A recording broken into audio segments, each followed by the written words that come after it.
Bien, mis amados hermanos, muy buenos días. Este es el tiempo de estudio bíblico devocional. Su hermano Pastor Roberto Alfaro les saluda y les doy una cordial bienvenida a nuestro encuentro de cada día en la palabra. Recuerden nuestro lema: amar la palabra, aprender la palabra y vivir la palabra. Nos encontramos en el libro de Génesis en el capítulo 37. Y este capítulo 37 realmente no lo podemos pasar tan desapercibido, toda vez que a través del capítulo 37, en la historia apasionante en la vida de José, hay mucho, pero mucho de qué hablar, toda vez que allí está escrito todo el mover profético que está de venir en la vida de todo Israel a través de las 12 tribus hasta nuestros días. Así es que vamos a revisarlo brevemente, en detalle, algunos aspectos que no podemos, repito, pasar por alto. En particular, quiero mencionar en el capítulo 37, en el verso 4. Observen: viendo sus hermanos que su padre lo amaba más que a todos los hermanos, le aborrecían. Por favor, subraye la expresión le aborrecían. ¿Por qué quiero hacer claridad en esta expresión? Porque aborrecer entre hermanos pareciera ser que es una razón no muy clara en una vida de familia. ¿Cómo es que entre hermanos de un mismo padre, aquí estamos hablando ya de hermanos de un mismo padre, aunque de 4 madres diferentes? Recuerden: Lea, Rebeca, Silpa y Bilha. Dice entonces el verso 5 que tuvo un sueño y lo contó a sus hermanos, y ellos llegaron a aborrecerle más todavía. Por favor, en el capítulo 4 nos dice que lo aborrecían, pero ya en el versículo 4, perdón, nos dice que lo aborrecían. Pero en el verso 5 nos dice que lo aborrecían aún más. Es decir, que esa expresión aborrecer, aquí parece ser que no solamente era que les molestaba, les incomodaba, les fastidiaba, sino que ese aborrecer se convirtió en un sentimiento mucho más dañino que la palabra en sí. El verso 7 dice, y habla acerca del sueño, y les dice que atábamos manojos en medio del campo, y he aquí que mi manojo se levantaba. Y cuando habla de estos manojos, ¿a qué se refiere? Se refiere a los manojos de trigo. Por favor, escríbalo: manojos de trigo. ¿Por qué es tan importante este sueño profético? Porque más adelante, cuando lleguemos a Egipto y ahora José sea el gobernador de Egipto, nos daremos cuenta que hubo abundancia de cosechas de trigo, y a su vez se presentaron los años de total escasez, de hambruna, y fue necesario entonces que todos estos quienes le aborrecieron hoy fuesen precisamente hasta ese lugar a adquirir el trigo. Y aquí la palabra en el sueño profético, quiero resaltar muy claramente sobre el punto del sueño profético. Estamos hablando de un sueño de Dios en el corazón de José. No estoy hablando de los sueños que típicamente las personas dicen: es que soñé con esto, soñé con lo otro. ¿Qué significa? ¿Qué quiere significar? ¿Qué podrá significar? Recordé en este momento la historia de la mujer que le decía a su esposo: oh, mi amor, sabes que se acerca mi cumpleaños y tú recuerdas, estoy deseando algo, y fíjate, he soñado ya por 3 o 4 ocasiones con un anillo de diamantes. ¿Qué sabes tú que puede significar ese sueño? Es decir, como que le estoy enviando un mensaje, ¿verdad? Un anillo de diamantes, se acerca mi cumpleaños. Así es que el día del cumpleaños de su amada esposa, el varón, por supuesto, muy atento a esa fecha, le entregó un regalo muy especial, un sueño hecho realidad. Le entregó un libro que dice cuál es el significado de los sueños. Lo entendió, ¿verdad? Muy bien. Seguimos en nuestra historia. Le respondieron sus hermanos: entonces, según este sueño, reinarás tú sobre nosotros y señorearás sobre nosotros. Y quiero que lo resalte, por favor: le aborrecieron aún más a causa de sus sueños y sus palabras. Hasta aquí es la tercera ocasión que el texto nos narra cómo los hermanos de José, es decir, 11 hermanos de José, le aborrecían en gran manera. Empezaron aborreciéndole, luego le aborrecieron más, pero finalmente le aborrecen aún más.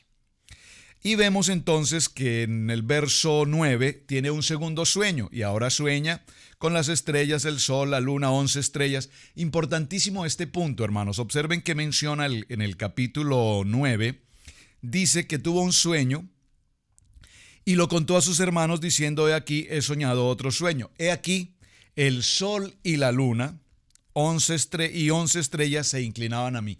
Observe que aquí nos menciona sol y luna, que tipológicamente representarían a papá y mamá, y 11 estrellas, 11, es decir, que sus 11 hermanos están incluidos en el sueño profético. ¿Por qué quiero resaltar el capítulo 9, el verso 9, perdónenme, en el capítulo 37? ¿Por qué habla de 11 hermanos? Porque con lo que hemos visto hasta ahora, y con lo que vamos a ver a continuación en los siguientes capítulos, siempre nos haremos una pregunta. ¿Son estos entonces los hijos de la promesa? ¿Son estos los hijos que formarán la casa de Israel? Estos hijos con estos temperamentos, con estos caracteres de aborrecer, de odiar, de tener intenciones de matar, de adulterar, de fornicar. ¿Son estos los hijos de Israel? ¿Es esta la promesa que Dios ha dado a Abraham, a Isaac y a Jacob? ¿Cómo puede entonces cumplirse esa palabra profética? Muy importante, porque evidentemente necesitamos en el transcurso de los textos, de los capítulos siguientes, cada una de estas inquietudes se estará aclarando absolutamente con toda claridad respecto a lo que ellos fueron y dejaron de ser. Recordemos que apenas venimos de la historia de Simeón y Leví. Mataron a todos los hombres en Siquem. Simeón y Leví, por favor, téngalo presente. Simeón y Leví son muy importantes en este capítulo 37. Recordemos que también está Rubén, se acostó con Bilha, la esposa de su padre. Ahora, más adelante, en el siguiente capítulo, que será precisamente nuestro tema mañana, nos encontramos con Judá, y ahora Judá se acuesta con quien es su nuera, aunque él no lo sabía en su momento, pero se acuesta con su nuera Tamar. Toda esta historia corresponde entonces, toda esta historia, a los hijos de la casa de Israel. Más adelante en el desarrollo del texto, la palabra nos irá aclarando cada una de estas circunstancias. Pero quiero que lleguemos al verso 11 en el capítulo 37. Dice el verso 11: y sus hermanos tenían envidia, mas su padre meditaba en esto. Subraya en el verso 11 la palabra envidia. Empezamos con aborrecerlo más y aborrecerlo aún más. Pero ese aborrecerlo en el verso 11 ya no es simple molestia, incomodidad, sino que ahora se convierte también en una envidia. ¿Qué circunstancia más difícil cuando entre hermanos? Estamos hablando de una familia típica, normal. Es decir, esto sucedió en la vida de Jacob. De hecho, por supuesto, por favor, no pierda de vista que estamos en la historia de Jacob. No hemos concluido la vida de Jacob. La vida de Jacob ha llegado prácticamente hasta el capítulo 37 a su mitad. Es decir, hasta aquí Jacob ha trascendido un sinnúmero de situaciones, ya las hemos mencionado, pero realmente a partir del capítulo 37, la vida de Jacob va a tener un cambio absoluto en el que hay dolor, soledad, frustración, prácticamente la pérdida de todo interés de vivir. Una circunstancia muy difícil la que va a enfrentar ahora Jacob. Pero cuán importante es entender que todo este proceso se sucede precisamente para que el patriarca Jacob aprenda, entienda, reconozca, forme y establezca su carácter en la madurez. Observen que aquí la palabra madurez nos habla de años.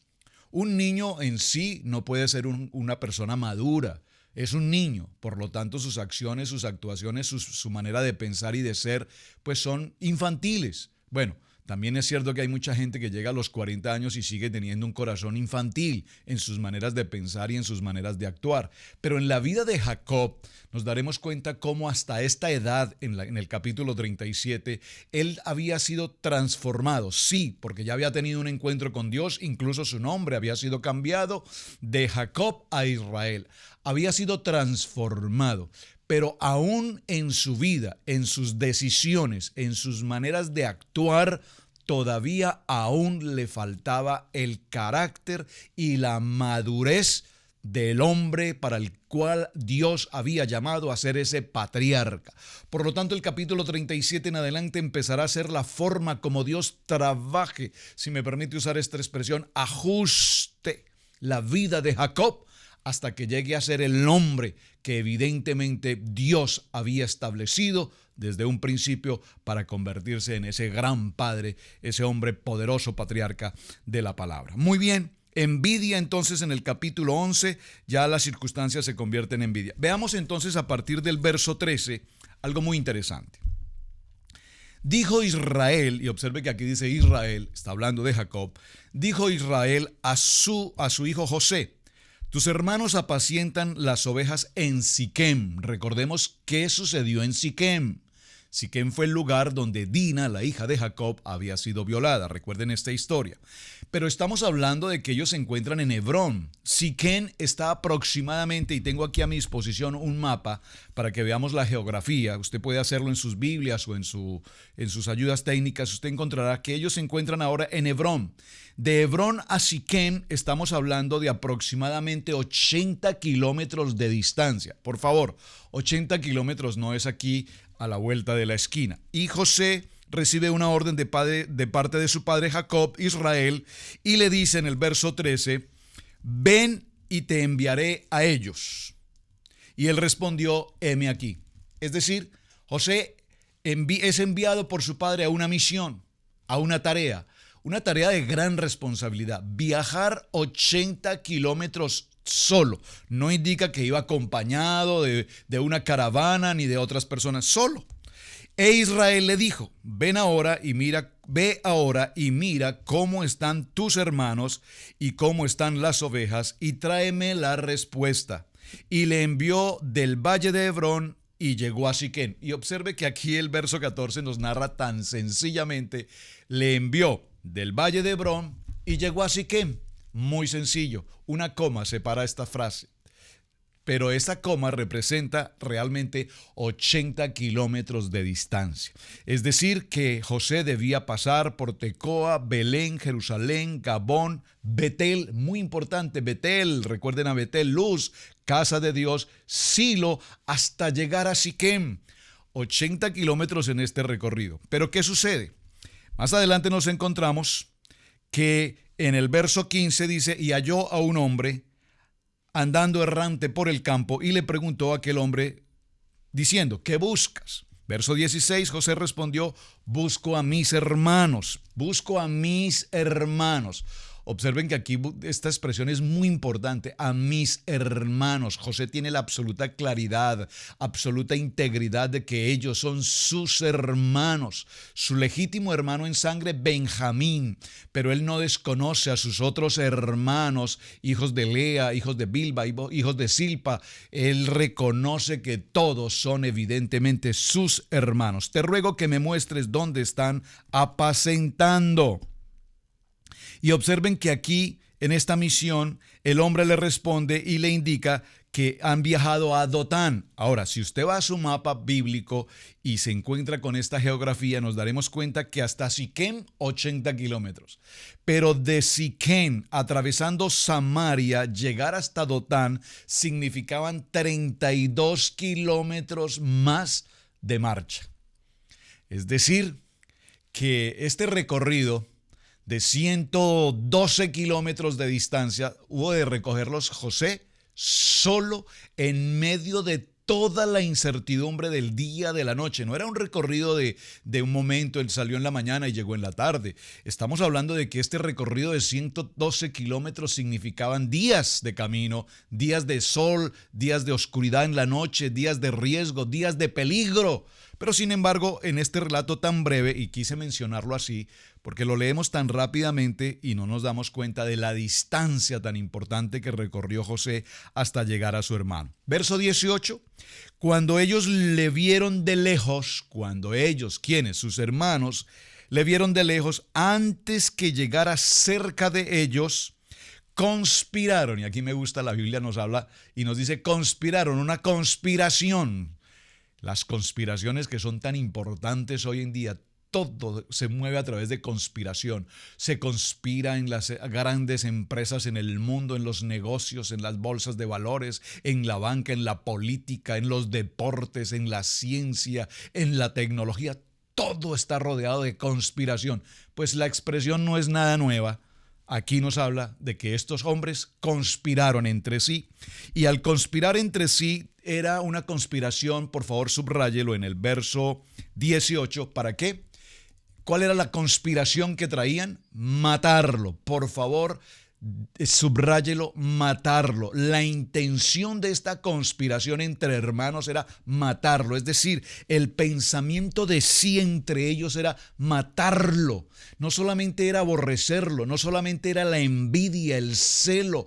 Ahora la intención era mucho más dañina, matarlo. Por favor, entendamos esta historia apasionante. Aquí vemos entonces que su corazón estaba totalmente dañado, si me permiten esta expresión. ¿Por qué digo dañado? Porque es que pensar, tener la intención, conspirar, ponerse en común acuerdo, 11 hermanos. Bueno, tal vez 11, por favor, corrijamos, porque Benjamín no estaba en esta lista. Importante. Digamos 10 hermanos entonces, porque Benjamín no estaba aquí en este propósito. Benjamín era aún muy niño, por lo tanto él no estaba aquí. Corrección, muy bien, gracias. Entonces, esta conspiración no era simplemente démosle un castigo, hagamos algo con él. No, la intención claramente la Biblia nos narra es matarlo. Ahora bien, en esta intención de matarlo, dijeron el uno al otro, he aquí viene el soñador. Es decir, que ni siquiera dicen, viene mi hermano, viene nuestro hermano, viene José. No, ellos dijeron, viene el soñador. Es decir, de una manera totalmente despectiva. Y lo mencionaban como que el que cree que va a estar sobre nosotros, como que el que cree que va a tomar el control de la jerarquía, que será el próximo patriarca de Israel, este que se cree que todo lo puede. Pues bien, el soñador, ni siquiera entregan su nombre.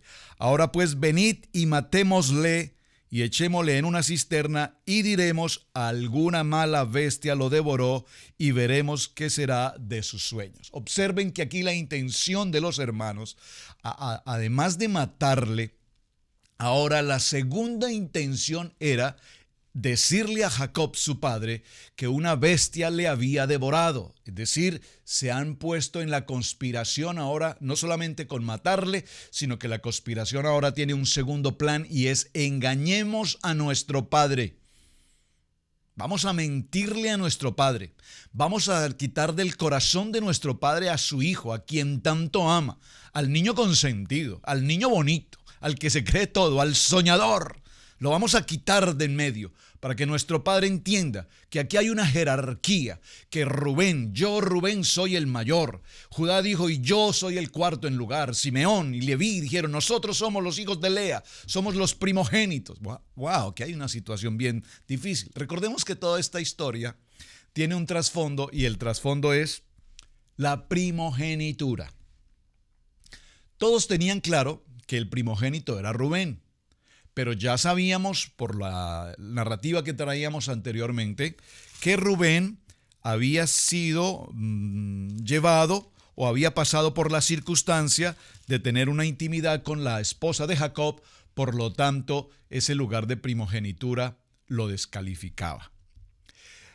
Luego vemos a Simón y Leví y recordemos en la historia que Simón y Leví habían sido los protagonistas de una matanza y un saqueo a la ciudad de Siquem. Ahora, ¿quiénes dirigían esta historia? Muy importante. Observemos esto. En el verso 21 dice, cuando Rubén oyó esto, lo libró de sus manos y dijo, no lo matemos. No dijo, no matemos a nuestro hermano, dijo, no lo matemos. No matemos a este soñador, no lo matemos, no matemos a este consentido de papá, no lo matemos. Entonces, aquí hay algo interesante.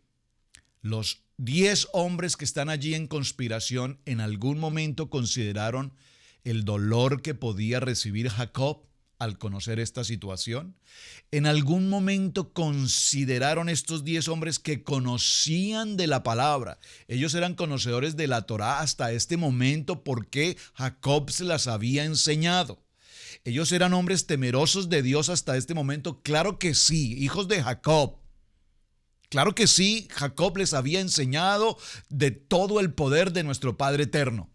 Sin embargo, en este texto no narra de ninguna manera. Dice, lo echaremos a una cisterna y le diremos a nuestro padre que un animal en la selva lo devoró. Pero en algún momento ellos se preguntaron, ¿y qué pensará Dios? ¿Qué pensará Hashem respecto a esta situación? ¿Qué pasará con nosotros delante de Dios? La pregunta es tan importante porque es la respuesta que todos nosotros a diario debemos buscar. ¿Qué pensaría Dios respecto de esta situación?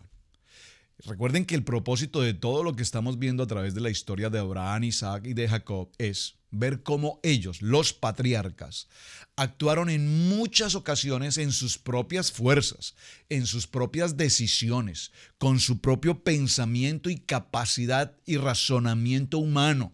Y Dios tuvo que llevarlos en diferentes formas y rutas, tratando con ellos hasta que ellos entendieran que no eran sus fuerzas, sino en la dirección y en la voluntad del Padre. Aquí vemos a estos 10 hombres tomar decisiones en la carne, en su humanidad, en su envidia, en su celo, en su aborrecimiento hacia su hermano. Por lo tanto, repito, no solamente ignoraron el dolor que podría pasar su padre, que le podrían haber causado a su padre, sino que además ignoraron por completo el temor a nuestro Padre eterno. Tremendo, tremendo, tremendo.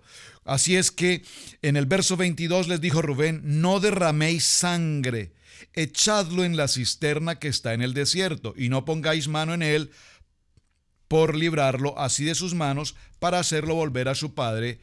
Es decir, aquí Rubén procuró, entre comillas, salvarle la vida en el sentido de que no lo mataran con sus propias manos. Es decir, Rubén dijo, no lo matemos con nuestras propias manos, no untemos nuestras manos con nuestra propia sangre, hagámoslo de otra manera.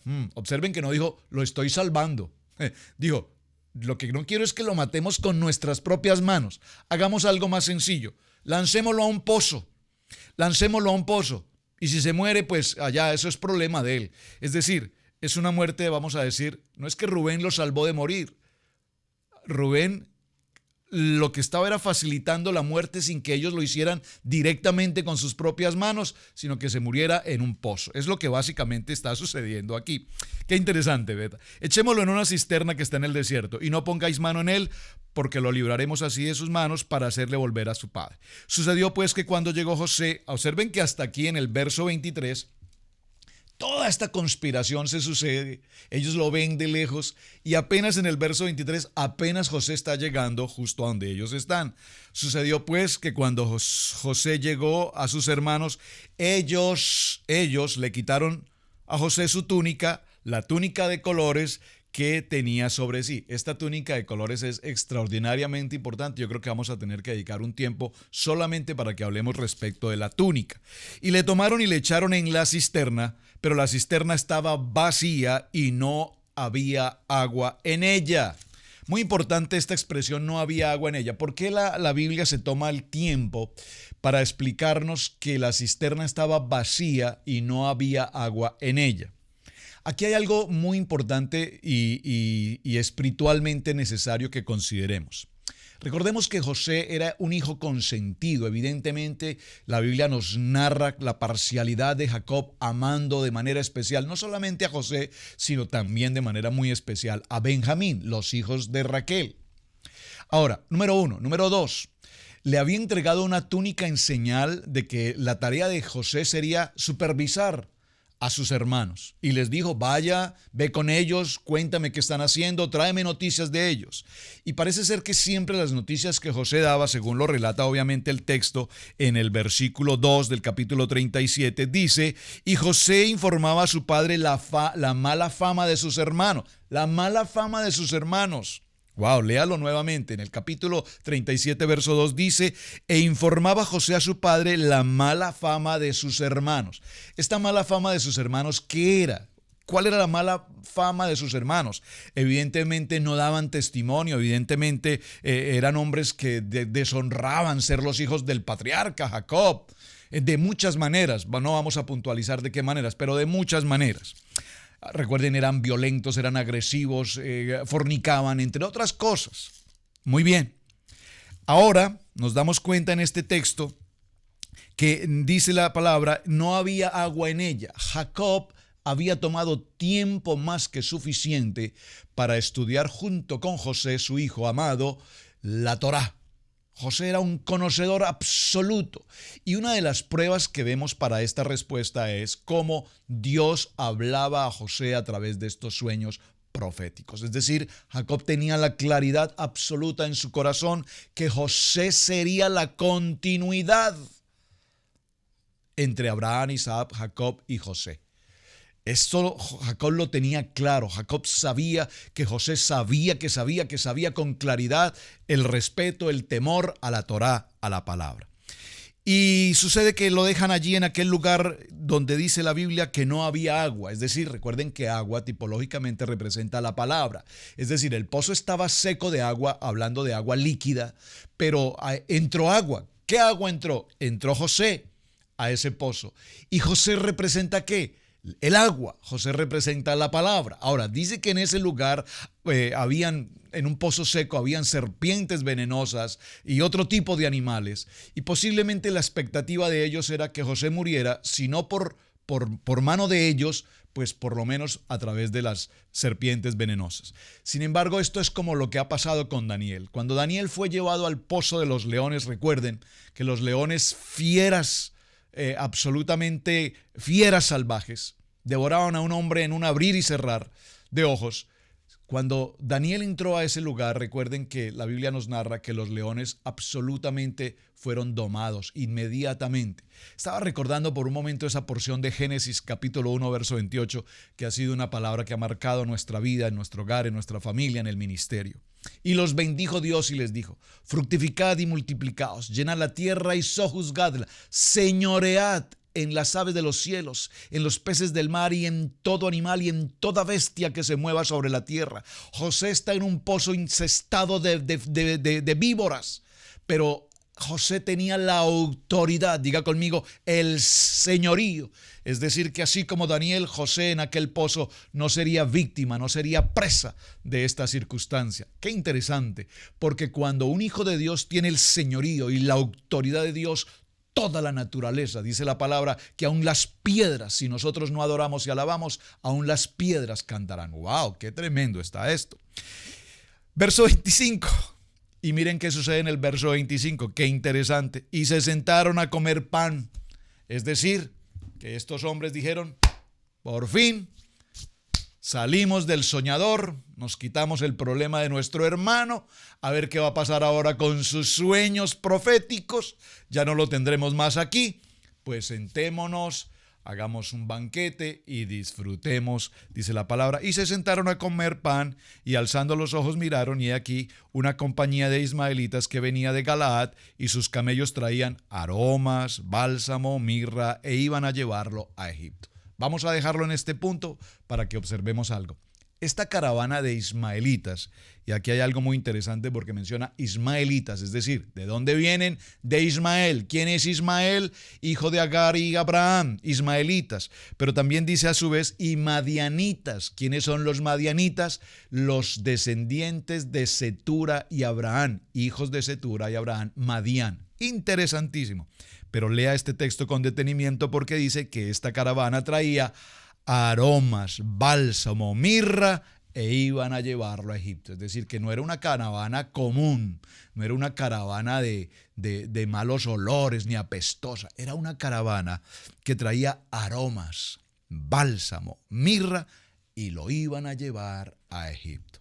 Mis amados, vamos a dejarlo aquí en el versículo 26. Todavía nos quedan algunos textos para concluir el capítulo 37. Así es que léalos, por favor, en detenimiento. No los pase por alto.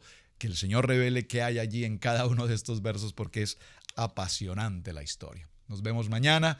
Dios mediante, estaremos aquí pendientes, punto y hora, en Estudio Bíblico Devocional. Su hermano Pastor Roberto Alfaro les saluda. Shalom, bendiciones, feliz Hanukkah.